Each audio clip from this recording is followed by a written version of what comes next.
we were so hopeful and ambitious when we moved here. And I had gone all in on business, more than I ever had before. I put all my eggs in its opportunity here, and believed that it was the right thing. A lot of smart people believe the same thing. And then we got hit with the Lehman Brothers crisis, which hit in September 2000. And when that hit, it was all bets were off. Almost all my friends said, Michael, I think you got to go back to Toronto, lick your wounds, forget about it. It was a bad episode. You'd give it a shot, but you have to go. You should leave. And it just never, that doesn't resonate with me. So quitting and giving up on something that I believe in, I didn't want to do. And I believe the long term of the country. I believe very strong in long term that it was the right place to be.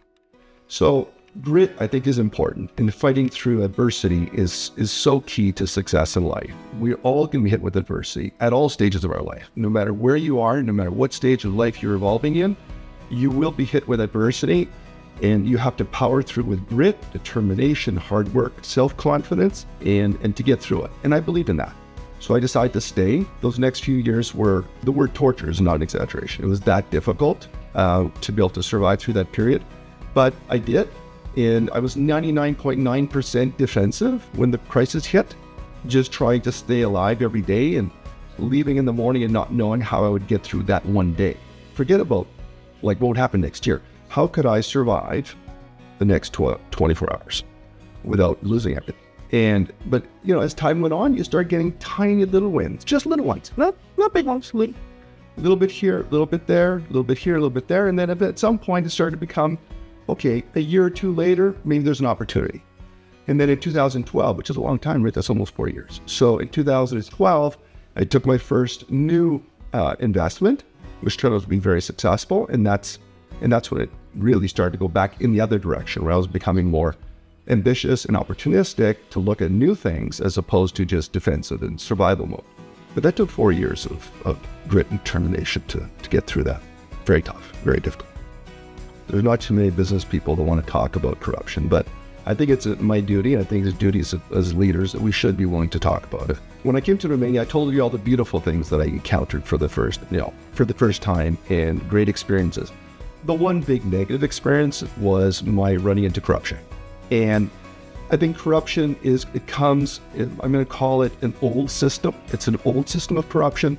It came out of communism, but is very deep rooted. And it basically is a way for business people to coordinate with politicians and certain bureaucrats to be able to essentially put money in their pockets at the expense of the Romanian citizenry.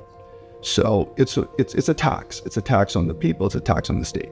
And it's very, very wrong. And it shouldn't exist. And it just, in my core as a Canadian, where I never experienced it before, it just really revolted me, and it went against my personal ethics. So it's something I was not willing to participate in, even though the opportunity from a financial standpoint were obvious. I would not want to be part of that old system.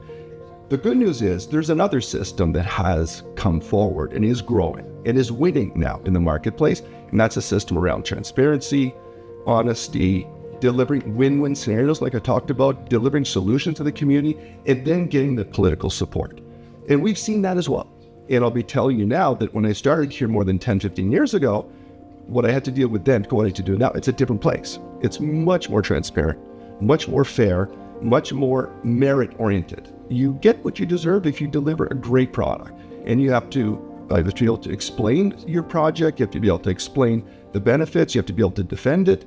And there's a natural competition now that I see of ideas where, like for InteRo, for some of our projects, we're sitting down with the public officials and they're saying, what are you doing for the city? And we're saying, well, we're going to do this, we're going to do this, we're going to do this. And there's no shortcuts that way. That way, everybody wins. And I think you end up with better projects, the community wins. The old system was basically for a few people that walked away with all the money. And I think that was terrible. And I'm glad that system is going down. It's not gone yet, but it's on its way out the door. And I think the sooner the better.